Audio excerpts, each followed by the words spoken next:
I want to welcome this motion and commend Deputy Harkin for bringing it to the floor. It is one which recognises carers' invaluable contribution to society and highlights their mistreatment by the state, something I hope which we can all come together in this chamber and rectify. I echo its call for an increase of the income disregard for a carers allowance to €900 per week household, or the equivalent average weekly earnings for 2023. In Budget 24, while increasing it to at least €450 per week for a single carer. Fundamental reforms of the carers allowance scheme is essential, as the status quo is completely inadequate, especially for young carers, many of whom are currently inhibited in their life and opportunities outside their caring role. I agree with the sentiments of Family Carers Ireland, who succinctly present policy changes which we must see off the back of these discussions. Those changes include the establishment of a cross-departmental working group on young carers and the identification of the department with lead responsibility for young carers.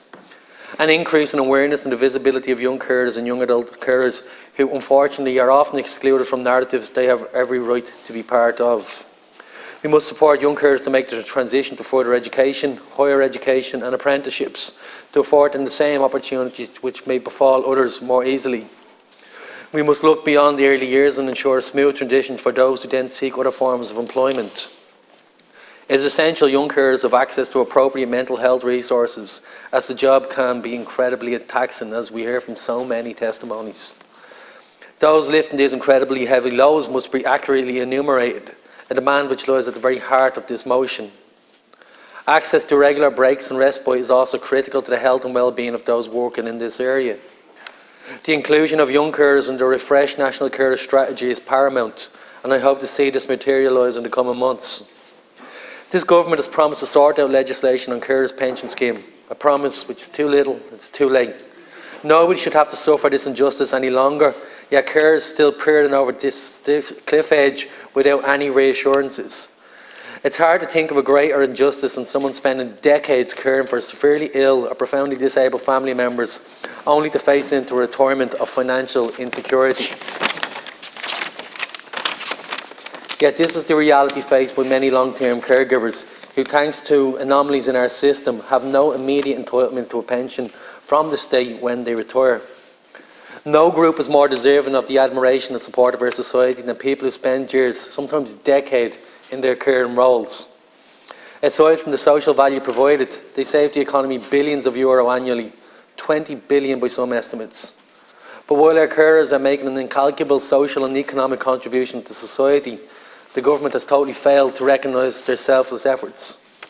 How the system decides who is entitled to a pension means that some of the most deserving people in our society are left facing financial uncertainty and insecurity into their old age. This is usually a result of gaps in the PRSI history or quirks in the means test, which leave carers without any pension entitlement. This government has committed to finding a solution to this issue, but has yet to bring any to fruition.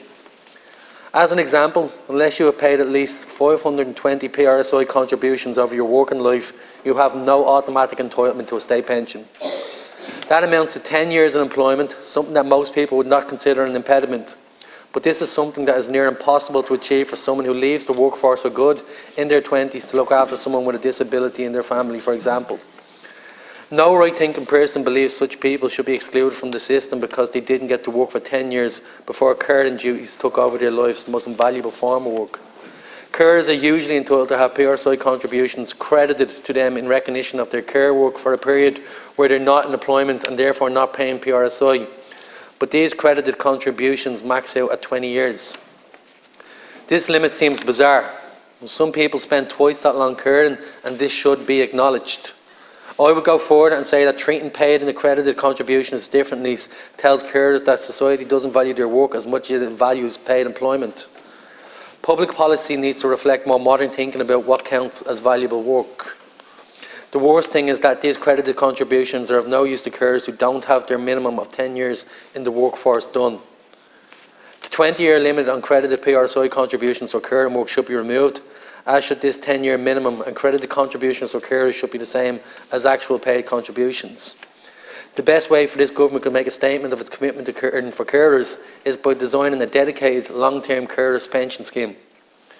This should target people who have delivered full-time care for more than 20 years, regardless of their PRSI history, and should pay a pension equal to the maximum contributing pension.